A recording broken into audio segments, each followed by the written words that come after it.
From Tally to Cali, It's time to wake up. Wake up! Wake up! Warchant.com is your ultimate Seminole sports source. And this is Wake Up Warchant, presented by Corner Pocket Bar and Grill. One ball, corner pocket. Now here's Warchant.com's Aslan Hajavandi And Corey Clark. Wake up! What is up, everybody? It's Wake Up Warchant, presented by Corner Pocket Bar and Grill. Coming up on today's show, the AP poll drops. It's deadline day. Corey Clark interviews a Florida State Hall of Famer, first-round NFL draft pick, and loyal Wake Up Warchant listener. Wake Up Warchant, presented by the Corner Pocket Bar and Grill, 2475 Appalachia Parkway, cptallybar.com on the internets. Lunch specials Monday through Friday, 11 a.m. to 3 p.m. But on Tuesdays, curveball, y'all, all-day special. Taco Tuesday, Corner Pocket Bar and Grill, soft shell, hard shell, chicken or beef. Check it out, Corner Pocket Bar and Grill, as well as trivia on Tuesday nights. It's going down, y'all. We're also presented by our good friends over at Vitamin Energy, vitaminenergy.com. Promo code is WarchantBOGO, Warchant B-O-G-O. Buy one, get one free. These things are super packed with vitamins, y'all. More vitamin D than 3 large glasses of milk. More vitamin B12 than 26-ounce pieces of wild tuna. I guess we could just said 120 ounces of wild tuna, but we'll do some math on a Tuesday for y'all. More vitamin B6 than 21 6-ounce pieces of wild Atlantic salmon. You get the clue. You get the hints, y'all. It's packed with vitamins and energy. 260 milligrams of caffeine. No sugar crash. Buy one, get one free. Warchant BOGO over at vitaminenergy.com. Warchant.com, promo code, no promo code. Just hop over there. Join us. Subscribe. Thumbs up. 5-star rating and review. All that's out of the way. Thank gosh. Ran out of breath. I think I did it all in one breath, Corey. How are you, Corey Clark? How are you? I'm good, buddy. That was a lot you just went through. You flew through it too. That was a mouthful going from Corner Pocket to Vitamin Energy without missing a beat. Love them. And I'm doing well, man. I'm doing well. I guess it's as you're listening to this, happy Tuesday, everyone. And the Noles are back on the practice field. Yeah, deadline Ranked day. number 8 in the country officially.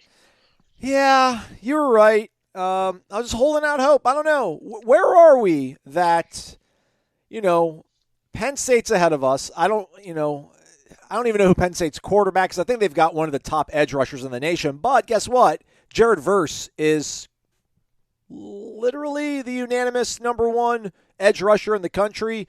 Florida State's quarterback situation, better than Penn State's. Florida State's schedule, I would think, is maybe as favorable, if not more favorable than Penn State. So why is Penn State ahead of us? Why is LSU ahead of us? Beat them last year. I get it. Blocked extra point. Their first game, our second game. Does it come down to, coaches at all, Corey? I mean, does it come down to looking at, look at where everybody's ahead of us. Jim Harbaugh's ahead of us. Kirby Smart's ahead of us. Nick Saban's ahead of us. Ryan Day, Brian Kelly, Lincoln Riley, James Franklin. Then it's Mike Norvell. Mike's ahead of Dabo. That's cool. If we were coming on off an 8-5 year and then a 10-3 year this past year, would that have been more credibility to the Noles? I'm not that upset about it, but we got to talk about it on a show. We got to fill some time. Yeah, I guess. I don't know. Florida State's kind of been irrelevant for 4 years. They had a nice month and a half to close the season. Well, really a nice month to close the season, and then they beat Oklahoma in the bowl game. But yeah, again, 8 that's nothing to be sad about when you're thinking about the depths this program reached just a few short months ago, years ago. It wasn't that long ago. They were 0-4, and now they're number 8 in the country. So I don't think you can complain. And again, it's just about prove it, man. You still lost 3 games last year. You still lost to Clemson. All these other schools, other than USC, but then USC has a more proven coach. So all these schools, it makes sense if you really look at it that they're ahead of you. But luckily, it's August, and it does not matter. What matters is I guess it really starts to matter in the middle of October when ESPN starts that show. That's when people really dial in. But yeah, no, it won't matter until December. That's when these rankings. Well, in the AP doesn't matter anyway, but it does because I think the AP kind of the bowl, whatever we call this playoff committee, they factor in where teams are ranked. They say they don't, but they do.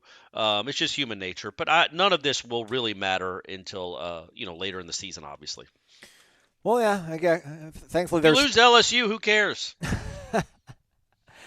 Corey, you're making it sound like you almost made it sound like down in Panama City Beach too, where you can not write off the season, but like a lot of things are off the table if you lose LSU. I don't buy it. No, I just mean like you're not going to be sitting here complaining about being number 14 in the country if you lose to LSU. Like lack of respect or all that sort of stuff. stuff. Yeah, all that respect will come. Yeah. Beat LSU.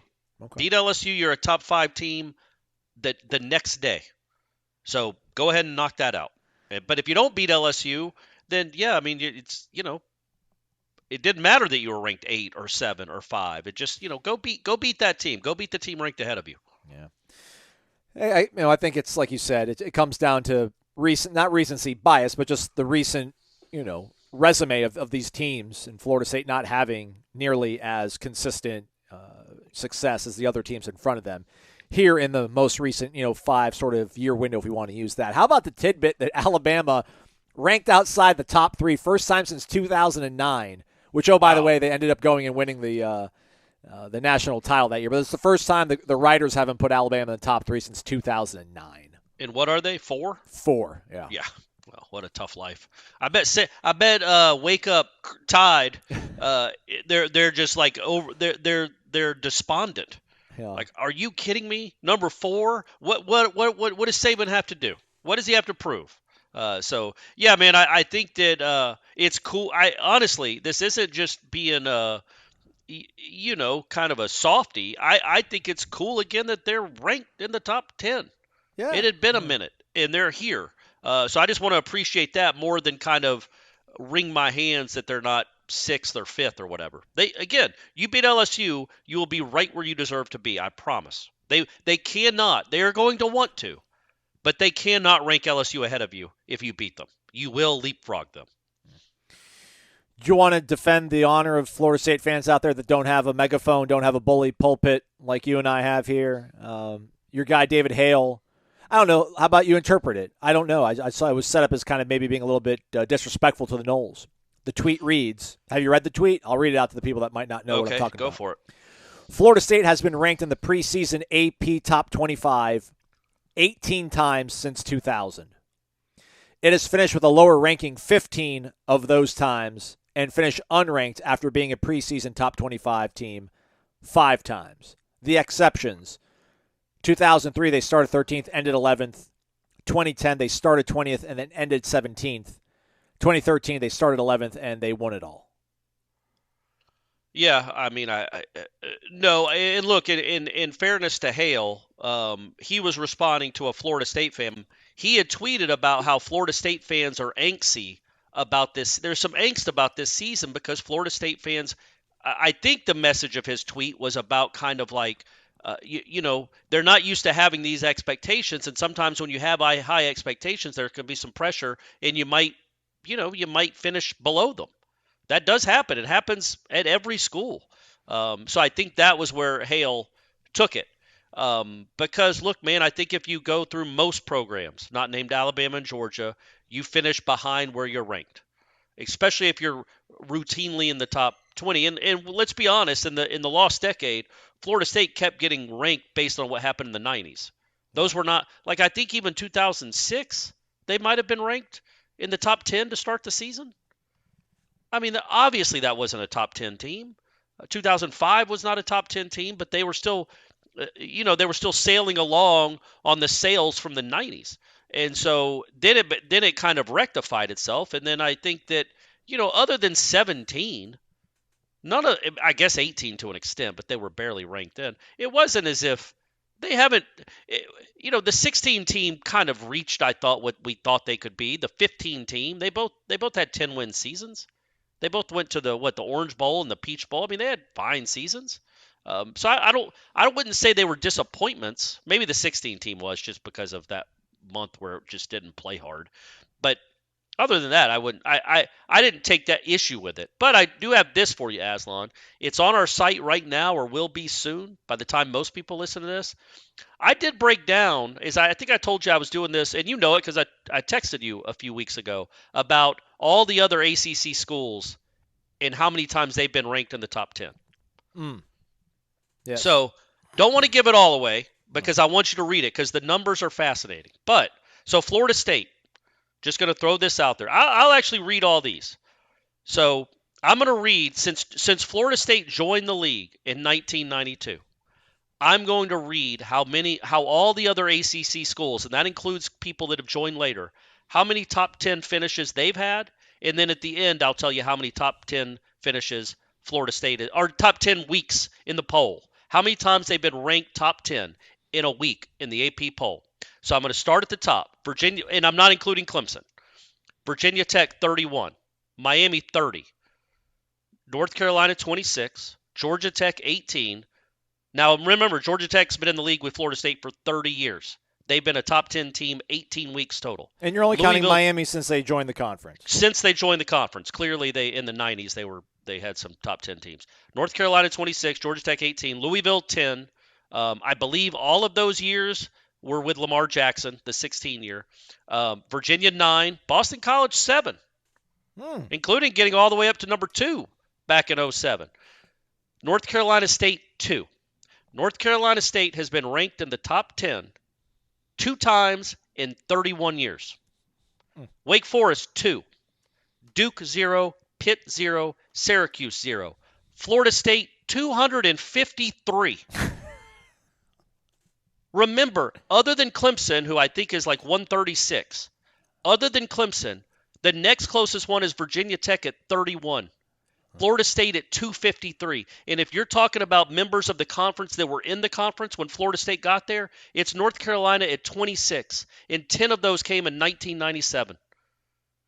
So it sounds like I'm angry, and I am angry. It's more amusing, though, this recency bias from other people in this conference, media fans alike, that don't understand what Florida State has done for this conference and how little anybody else not named Clemson has done for this conference.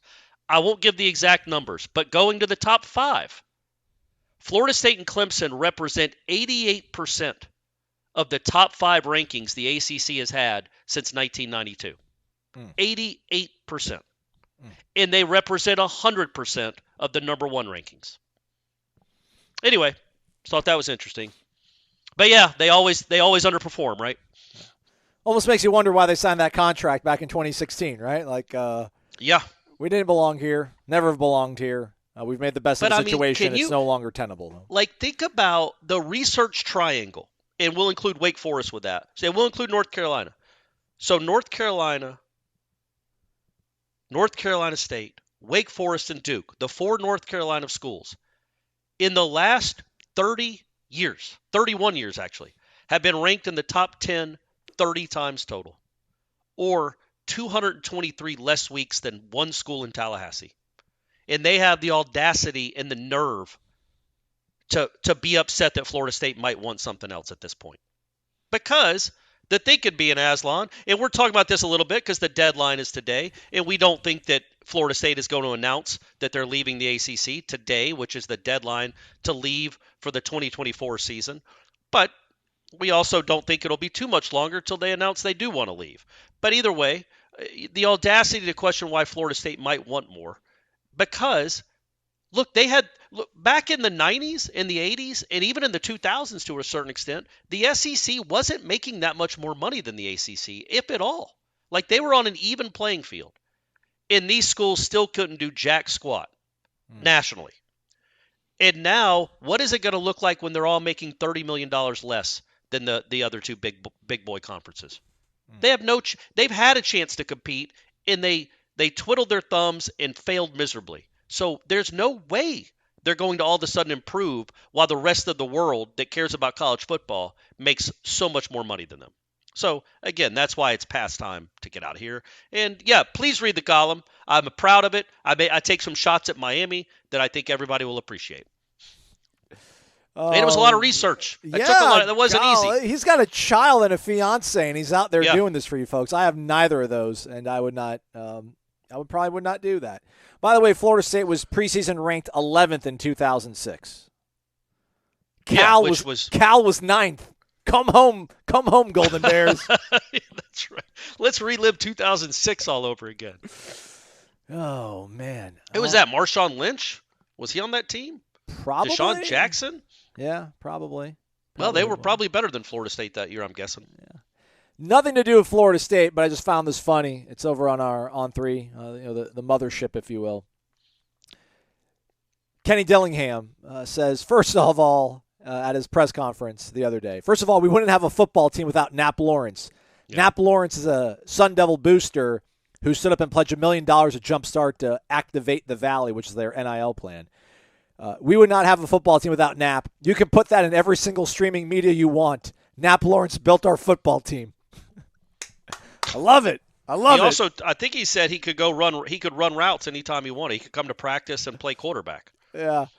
We would not have a team, point blank zero. We would not have a football team without Nap Lawrence. I called him the other day and said, come out on the field, do whatever you want. Without you, we don't have a team, point blank simple. Because that's the new day and age of college football. I think Kenny's going to grow into this role a little bit. I think comments like that remind you how young he is. I don't know who Nap Lawrence is, and I don't know the Arizona State booster situation at all, but I'm going to believe that throughout history there have been some other big-time donors that have not been shouted out quite like that. And it also, quite honestly, makes them look small potatoes. You know what I mean? You're throwing so much, and it's great. I mean, I understand what world we're living in. It's 2023, but you're throwing so much shine and throwing so many flowers at one booster giving $1 million. Meanwhile, who you're competing with? Like, these schools have a lot more than $1 million at their disposal, and I get it. It's a great donation. It's a great investment. I wouldn't give $1 million to any football player. So good for Nap Lawrence, but you know what I mean? Like, it just seems like that's Ryan Day isn't saying stuff like that. And neither is Jimbo, neither is Norvell for that matter. He'll think the battle's in for sure, but he's not going to – I don't know. It just rang a little small potatoes kind of, all right, can he calm down a little bit? That makes – you're telling people that this guy – you wouldn't have a football team without $1 million in NIL money. Well, he's the guy that stepped up. I mean, he started with that, and that kind of was the domino effect. But, yeah, listen, with everything with Herm and the transfer portal, people left that program in mass. So the fact that they were able to – cobble it all together and steal away $3 million, $6 million quarterback Jalen Rashada? Come on, man. Right. They're cooking. Right. They're cooking in Tempe. Right. You're right. Absolutely. They're cooking in Tempe. All right, so it is deadline day today. As Corey mentioned, we don't anticipate the Noles declaring their intention to leave the conference, but hopefully soon thereafter, which would put them in play for 2025. Go check out the post over on the Tribal Council. There is like one option, one kind of Hail Mary, if you will. Probably wouldn't satisfy everybody's needs out there. I'd be happy with it. I'd be fine. It's not ideal. It's not optimal. But I'd be happy with it on the whole because it would mean something sooner than later, and I'm impatient, as we've discussed ad nauseum on this program. So check it out over on the Tribal Council, warchant.com. It's only for the subscribers. But Gene is going to be living in that thread, I'm sure, for the next 24 hours or however many hours as you listen to this on your Tuesday, as that 11:59 and then into midnight on the 16th approaches. So how did that pep you up at all? Or when you saw that post, Corey, how did you interpret it in terms of, I mean, it sounds like a slim kind of shot, but something that could maybe, I mean, would you be impatient, or do you want to wait it out a little bit more for what would probably be a better fit, if you will? Yeah, I mean, I don't think there's – I mean, I know it feels like there's a rush. There really isn't. I mean, everybody knows what you want to do. So I would I think you'd rather – look, man, I feel like they kind of rushed into the grant of rights thing, clearly. They didn't think that through. Get yourself time to think this through and get some stuff ready to go. Like, give yourself some runway. Would be my thought there, I guess. But yeah, I mean, I would go read everything we have on Warchant. Gene's dialed in. Ira's obviously dialed in. Go. If you're not a subscriber, again, go subscribe and read all the little nuggets and inside info we got. Saw this real quick. College Poll Tracker. Apparently, this is a website. Probably shouldn't have said that out loud, but whatever. They're giving us some content. We appreciate it. Brett McMurphy, Reese Davis ranked the Noles third. So, all right. They're friends of the program. Reese. Matt Baker, much maligned in FSU Twitter circles, ranked the Noles fourth from the Tampa Bay Times. Tom D'Angelo, who did that fantastic expose with Jimbo Fisher back in West Virginia about a decade ago now. 5th. Let's see. Well, that wasn't necessarily an expose. He didn't. It wasn't like a deep dive into the psyche of a but it wasn't like controversial about. That's what I think of an expose is, like you expose something. It was more of like you expose something untoward and nefarious. It was just, Jimbo, and he got the all-time great picture of Jimbo looking at that tree. Focus your angst on Kirk Bohls, the sage of Texas football out there at the Austin Statesman, ranked the Noles 12th, and apparently Randy Johnson, I don't know if he's the big unit or not, but ranked the Noles 14th. That's the lowest they came in on anyone's ballot. So hey, that's again fair. Yeah, they finished last season ranked 11th. And don't harass these people, please. It was totally a joke. Do not harass them at all. Do not. Unless Florida State beats LSU and Clemson in September, and then go at them guns a blazing. 14th, huh? With a with a smiley face or whatever emoji you want to throw in there. With no vegetables or fruit. Don't get gross with it. But any emoji you want to throw in there. Be kind, though, but, make fun of them at that point. Otherwise, zip it.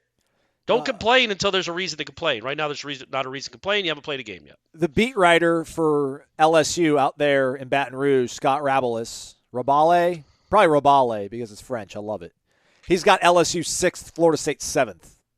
So this website's crazy. It shows you who you're biased against annually, historically. Yeah. I don't know why anybody would do it in this day and age where people have access to comment towards you. Like I would have done it in the 90s. What, is somebody going to send me a letter? I might open it. I might not. And if it starts out, hey, you dumb idiot, I'll just throw it away. But, with all this social media and the way people can get to your platforms, I don't know why anybody would subject themselves to it. Yeah. All right. Let's hear from you and set up who's our big guest, who's our big get on Wake Up Warchant this week, Corey. By the way, I feel like people will know, right? Because it'll be in the description. Oh, you're right. But trust me, I don't know. I love you guys out there, but I don't know. Maybe 22% of the people actually, I think, listen or watch the description. Because listen, everybody, there are timestamps, which is the time of the show where we'll talk about a particular topic. And some people will either say that, like, why do I have to wait through everything, or why don't you guys have these included, which we have had them included in every single show that we've ever done since Corey and I have been doing it together. But I digress. And you say we, that's you doing that. I want people to know that. I'm not sitting there slaving over the timestamps. When did we say this? So do you write it down as we're going? Yeah. Oh, yeah. Look at you. So you'll say, now we just talked about the AP poll voters. Right. So you'll write that down. Okay. Yeah. All right, Aslan. That's good for you, man. You've been doing that this whole time? Yeah. Why do you think I'm so not focused all the time on this program? And I'm looking at our screen to make sure our audio level is still going good and well and strong. Right. One of these days, I'll have an intern who I can actually afford to pay, and so I won't feel bad about it, and I'll just be able to just stare daggers into you and have good – I'll be able to lob some more volleys your way for better discussion and such. But buddy, you can't get better than this. Yeah, but so we're talking I talked to Sammie Smith, who has a book coming out. It's just such a cool story, and he's a very nice man. I've met him a couple of times, actually, and you'll hear in the interview. He's a fan not only of Wake Up Warchant, but Corner Pocket. I've met him at Corner Pocket a couple of times, and just not that it matters and not that you would judge one way or the other, but he's always drinking water. But he just comes for the the familial atmosphere of Corner Pocket. So his story, and I know we have some young listeners, and Sammie and I go into it. Well, he was the number one running back in the country in the mid-'80s out of Apopka. He was the Herschel Walker of Florida, the Bo Jackson of Florida. He was 6'2", 225, and was a track star, like a legitimate track star. Which they don't, and I joked with them during the interview, they don't make them like that anymore. You don't see a bunch of just if you go Google a picture of Sammie Smith running track, you're like, what is that? Just looking like a bodybuilder, but running sub 10 in the 100-yard dash, which I think it was the 100-yard back then. So he had that story. He comes to Florida State. He has a good career, not a great career, but it was almost always because of injuries. The one year he was mostly healthy was 87, and he was an All-American and became an 88 Heisman candidate. And then he gets drafted. He has a really good game against Auburn in the Orange Bowl after his last year at Florida State. Gets drafted 9th, the same year Deion got drafted 5th in that 1989 draft. Does not have a great NFL career. Plays, I think, 4 years, and then ends up going to prison for, I think, 7 years. And we talk about it. That has to do with the name of his book. And then for him to come out of that, to be like the number one running back in the country, an All-American, an NFL player, and then in prison. And then he comes out of that and becomes a part of FCA. He was at Ole Miss for a good long while as the president of the FCA over there. Now he's at FCA Outdoors. I didn't really ask him about when he found Christianity, but he has found it, and it is his mission. It's his goal. It has a lot to do with his book. But he also goes in. I've read some chapters, as I mentioned to him. He does talk about his time at Florida State. I mean, he really does. He goes into some great detail, and he's just a really good man, I think. It's a really good interview. A very interesting guy, and I know we have a lot of people that absolutely like Corey. Why are you telling us who Sammie Smith is? We know, but I think we do have a good share of listeners who are young enough to not know. They maybe heard the name but don't really know the story, and I hope this interview coming up makes you appreciate his story and what he's still trying to accomplish in his life. Sammie Smith also made it into Tecmo Bowl, if I'm not mistaken, because I was a big Dan Marino guy. Play the Dolphins in Tecmo Bowl, and when you score, running the ball was Sammie Smith, and he would jump on the screen. Would scroll Sammie Smith, and it wasn't actually his face. It's like 1988, everybody. So you know how the graphics were. So that's how I came across Sammie Smith. He wasn't as good probably as Bo Jackson was in Tecmo Bowl. Not quite. Because Bo Jackson was untackleable. Yeah, there you go. Put that on a bumper sticker. MyBookie.ag, promo code WARCHANT. Instant cash deposit bonus when you sign up for the first time. You can bet on golf, badminton, baseball, futures, college football. There's also a live casino. In the spirit of what might be the ACC here in a few years, this looks funky, Corey, so I think we're supposed to lean into this one. I don't know. There's like a certain principle to these sort of things. Cal is giving out 7.5 on the road in Denton, taking on North Texas. That seems odd to be giving out that many points on the road. So I think, does that mean we lean into that? We're like, oh, there's something there.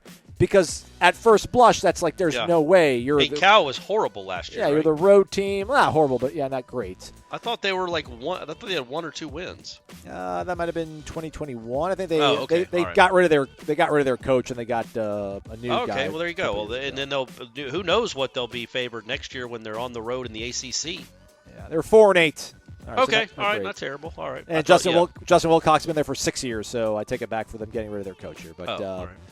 One of their wins was against an FCS team too, so I don't know, 7.5. I don't know. I guess we're supposed to take it, so we're going to take it. Everybody, keep an eye on that one. Make fun of me later if it ends up blowing in our face. Check it out, mybookie.ag. Use that promo code WARCHANT. Corey's one-on-one with Sammie Smith coming up right after this. All right, I'm here with Sammie Smith, who I guess, Sammie, you and Warwick Dunn are the only 2 first-round picks to ever come out of Florida State at running back. Even Dalvin Cook wasn't a first-round pick. And you've written a book. I've read some of it. It's really good, man. The stuff you sent me was really good and really interesting.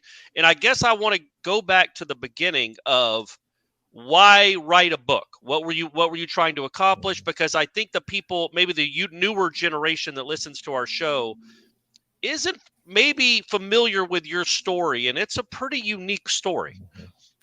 Well, Corey, I've always had a desire to write a book. I actually started jotting down some notes and writing some chapters probably 15 years ago, and never got to the end. And I'm kind of glad I didn't, because certainly there's a lot that has happened in the last 15 years that makes, I believe, my story even more intriguing.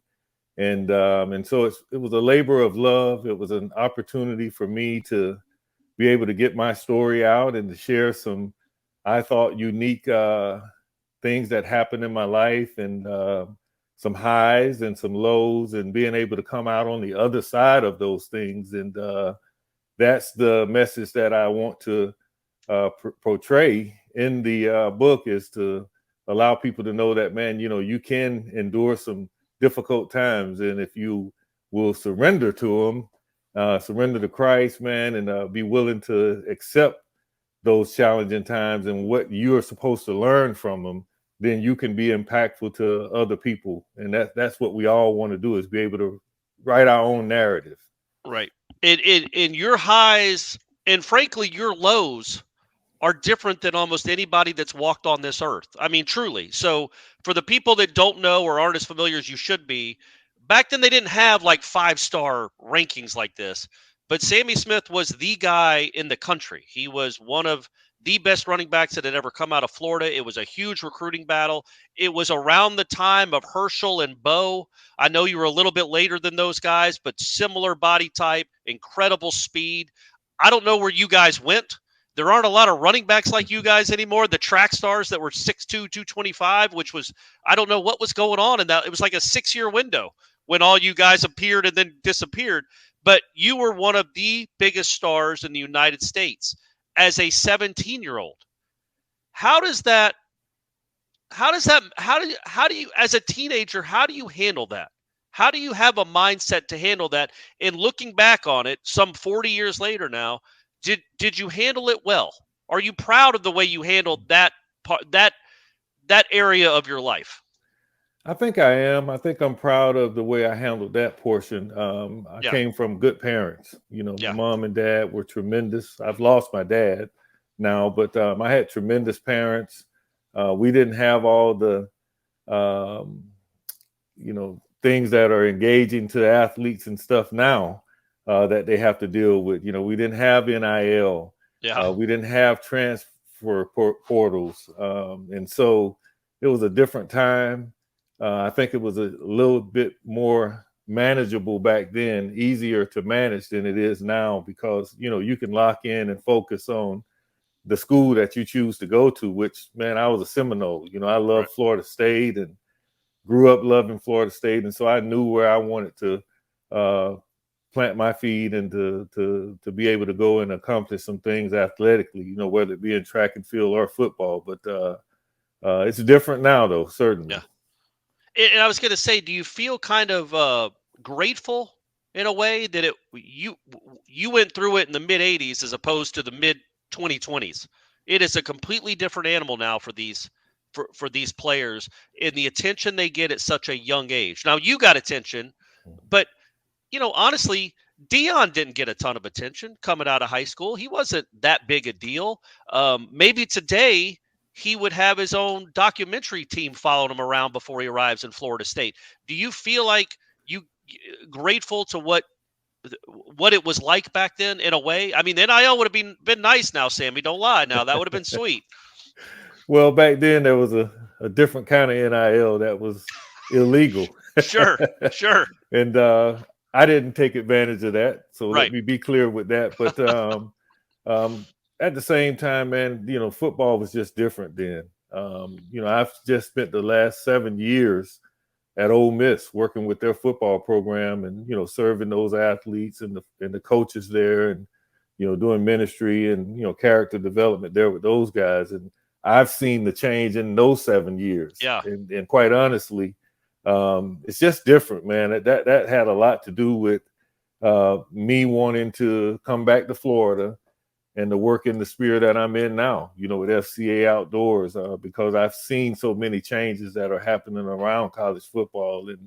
And me personally, I like the old model. Now I'm not against guys getting compensated today, but man, it just makes the loyalty of these athletes and the coaches and the programs. You might buy a Florida State jersey of your favorite player this year, Corey, and God forbid next year he could be playing for the University of Florida. Yeah, I mean, and absolutely, God forbid. And it's like these Michigan State fans, they probably had some Keon Coleman jerseys. Now they're going to be watching him catch touchdowns for Florida State.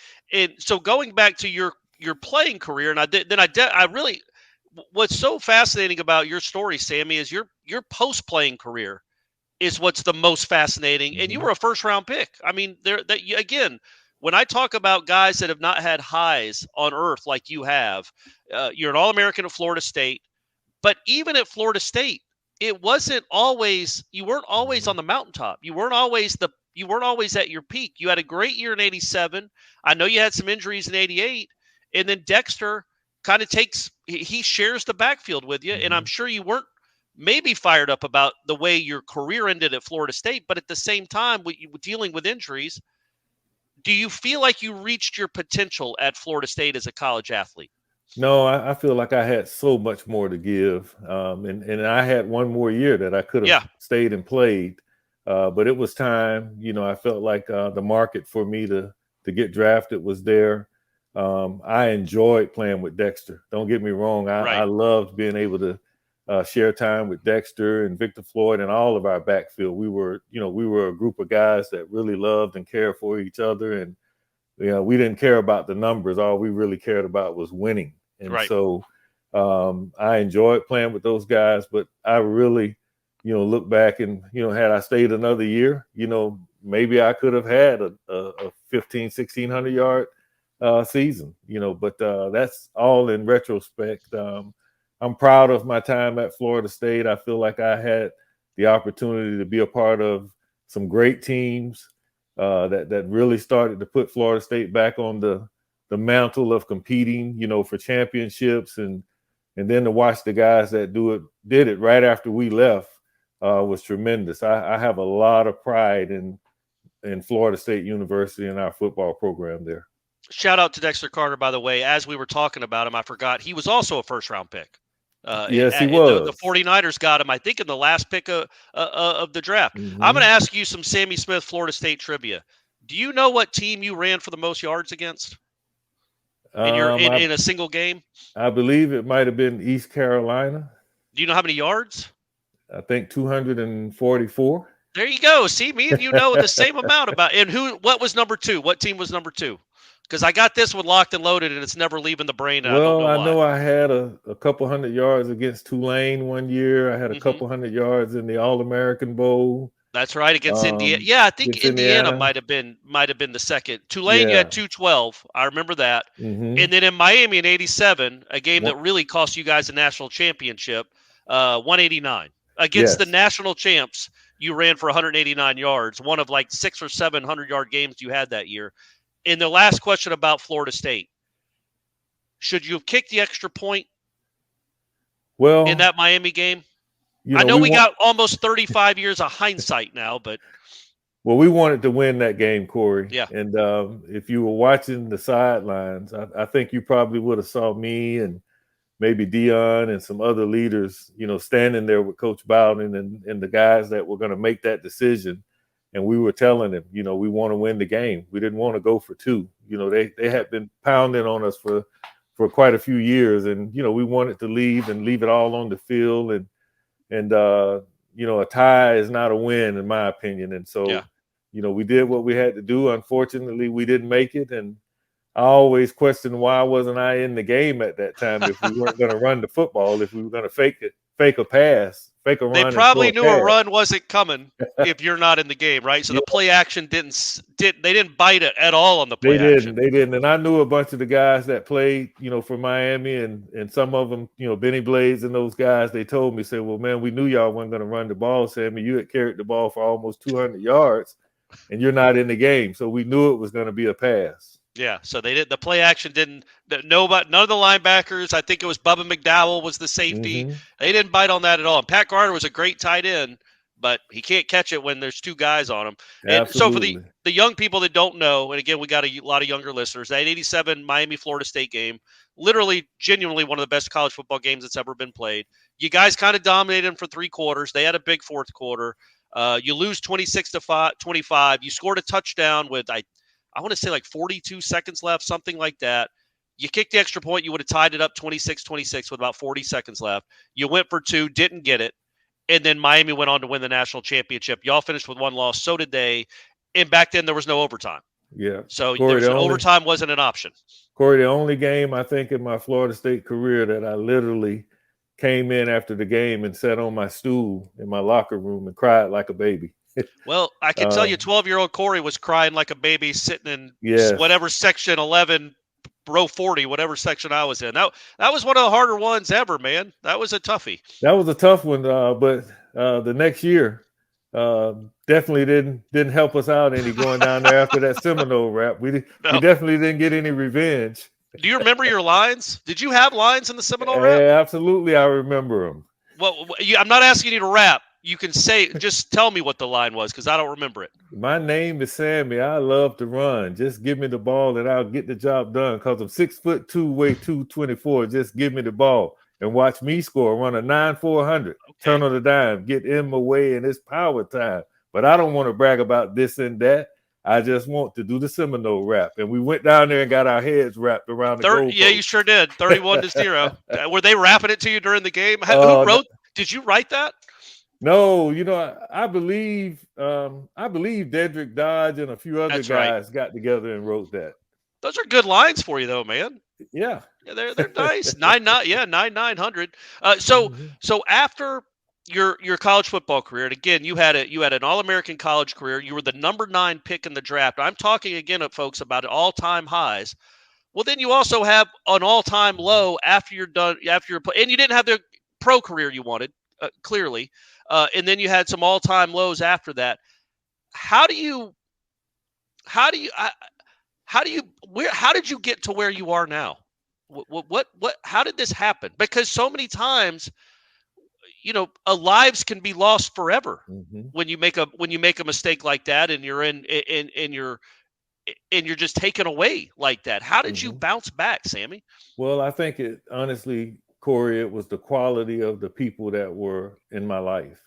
When I talk about my parents, my really close friends, and more so than anything, man, my guys that were there that were connected with Florida State, Coach Bowden, Coach Jim Gladden, my track and field coach, Dick Roberts. Those guys always had my back, man, and they were encouraging during those difficult times. And when you have people that really know you and know your character and know that was just a point in time in your life that you were out of character, having that encouragement is enough to really allow you to pick yourself back up, man, and realize that, hey, I can change the narrative of this story. I can get through this, and I can come out on the other side and be impactful and be used by God to influence and impact people. And that's what I chose to do. Is I know that my story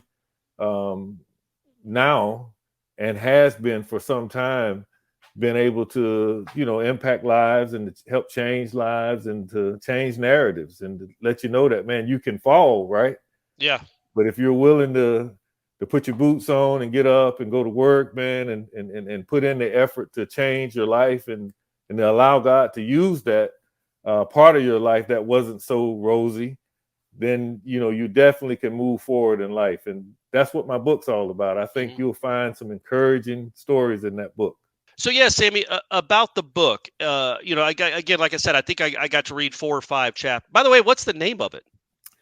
Hey, it's a unique name, right? And people that see it will probably wonder, what is he talking about?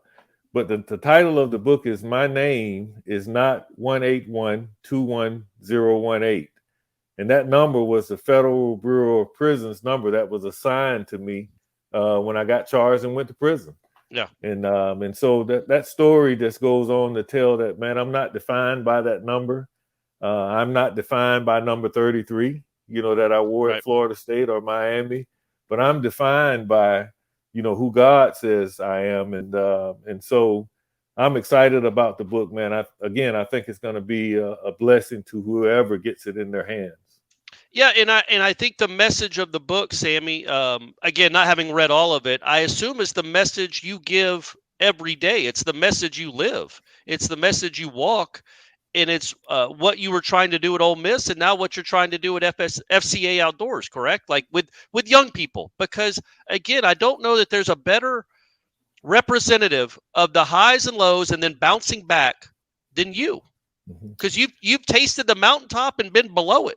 Yeah. You know what I mean? Like, is that kind of the message that you try to give these kids? Corey, I think the message is for anybody. It's it's for the dad that works a 9-to-5 job. It's for the mom. it's for anyone. If we keep living, right, we're going to all have some challenges in our lives, right? We're going to all have some difficulties, and we're going to have some hurdles that we have to overcome. And this book, I think, speaks to all those different extremes and different parts of our journeys in life that will help us be able to navigate through them and understand that, man, we can overcome if we just endure. And you will be having a signing in Orlando before the LSU game. Do you have details on where people can come and get the book and meet you and get a signed copy? Well, I just met with some folks. We're going to do a signing on, I believe, Friday for a brunch type deal. And we may do one that Saturday also for a brunch type deal at this place called Dexter's. That's on Church Street there in Orlando. Not Dexter Carter's. Not Dexter Carter's. I wish it was Dexter Carter's. That'd be sweet. But there's been a lot going on that weekend. I've had some talks with some of the Seminole Club folks here in Orlando about potentially on that that Sunday of game day, if they've got a tent, possibly being there and signing some there. I've got Coach Norvell endorsed my book for me, and good. Yeah, Charlie Ward and Warwick Dunn. So it may be an opportunity that I can get Charlie or Warwick to stop by the tent for a little while. So we're working on it. We really want to get the book out, and we think it's going to be a blessing again to whoever gets it in their hands to read it. Well, Sammie, we'll be sure to mention this in the build up to the LSU game too, especially if you get a few more places you might be and people can come and get the book in Orlando. We want to make sure that people know where to go and where to see you while they're down there before that LSU game. And before I let you go. Go ahead. If you guys are going to be down there doing something live, I definitely want to find you and say hello. You guys were my connection to FSU football over the last 7 years, man. I always listen That's to right. y'all. Being in Oxford, you had to get a taste somehow. I had to get up to wake up Warchant as many mornings as I could there. Sammie, you're the best. That's great that we couldn't have paid for that kind of plug. All-American running back listening to Wake Up Warchant. That's awesome. And we will have something on Saturday, and I will reach out to you and make sure that you know about it, and hopefully you can get there and meet the people, because trust me, man, they would much rather meet you than meet me. So we want to make sure you're there as well. But before I let you go, did you ever get in a race with Dion? Did y'all ever actually race? I know y'all were on the same track team. Yeah, we actually did. We actually ran the 100 meters, and Dion beat me. By a lot or a little? I had to be a little. It was a little. It wasn't by a lot, but here's the deal with Dion, right? I tried to get Dion to come out and run track the whole time we were there. And I finally got him to come out our last year. I told him, I said, man, you need this for your combine. This will help you get ready for the combine. Well, when Dion came out, he had never been in any blocks, didn't know how to get out of the blocks. And so we spent that time with the coaches there. And once he learned how to get out of those blocks, he was something else to deal with. Yeah. Well, the combine, I think you ran like a 4.21 or something there. It's just ridiculous. But again, I just want to stress, you also weighed 40 pounds more than he did. I absolutely did. Throwing that out there, folks. This guy was a freak. But Sammie, thank you so much. This really is a story that I hope I think it does resonate with Florida State fans and just people in general, just people living life. It sounds like a really good book. Like I said, I've read 4 or 5 chapters of it. It's really well done. But I did want to ask you something about the book. How much research did you do when you're writing about your football exploits? Did you remember them off the top of your head, or did you say, I think that's what happened, but let me go look it up to make sure I'm remembering it correctly? No, pretty much a lot of that stuff, man. Thank God. I know a lot of us old players have CTE and stuff now, but I've been blessed that I can recall a lot of our games. I can remember some of those plays like they were yesterday. And when you read about that 86 Florida game, in the pouring rain. Yeah. I remember that game like it was yesterday. You remember the hold. You remember, why isn't anybody celebrating with me? I just scored a touchdown to give us the lead. Yeah. I absolutely do. Yeah. I absolutely do. I absolutely remember getting in the end zone and looking back and seeing some of my players kind of walking down toward me. Nobody was celebrating, and I knew that there had to be a penalty call. But Herb Gaynor did not hold that gentleman. Right, exactly. Well, good news. That was the last time you lost to Florida, too. Yes. You took care of them the next 2 years, including a 52-7 beatdown, which was a really cool way to end your Well, other than the Auburn game, which again was a great game for you, which was a really good way to end your career. Well, Sammie, this has been awesome. As people can tell, I could probably talk to you, and I actually have talked to you for hours in the past. I'm sorry I bore you so much with my nerdy fascination with the 80s, but this book will be really cool, and I'm glad we can help in any way, man. No, thank you, man. I look forward to seeing you guys at Corner Pockets this year when I come There to you go. Tallahassee. Nice, Sammie. All right, and that is a wrap for us. Thank you so much to Sammie Smith. What an awesome dude, taking time out to talk to Corey for the podcast. Check out Sammie Smith on social media. It's Sammie L. Smith 33 on Twitter. I'm still calling it Twitter. The book title is My Name Is Not 18121-018. The link for purchase for more details is in the show description, in the show notes, next to the timestamps and all that. So check it out. Get involved. Headlines went down last night, so don't think there'll be anything live 1 to 3 o'clock, but it's on demand. You can listen to it right now whenever you want. It's amazing, right? We'll do a live show 6 o'clock Wednesday. That'll be awesome. What probably won't be awesome is the fact that Florida State, we don't anticipate them announcing today that they're going to leave the conference, which means they'll be in the ACC in 2024 as well. But we anticipate maybe in the coming days they will announce their intentions on leaving, which puts them in play to be in a new conference in 2025. All the details will be over on the Tribal Council, warchant.com. Got to be a subscriber. Got to be subscribed for that good stuff. So hop aboard. Season's coming up. It's going to be good times. Practice footage, interviews from practice observations coming up on the website as well. They'll be practicing this morning. So check in at around 10:30 for practice footage, maybe lunchtime for some of the interviews and stuff.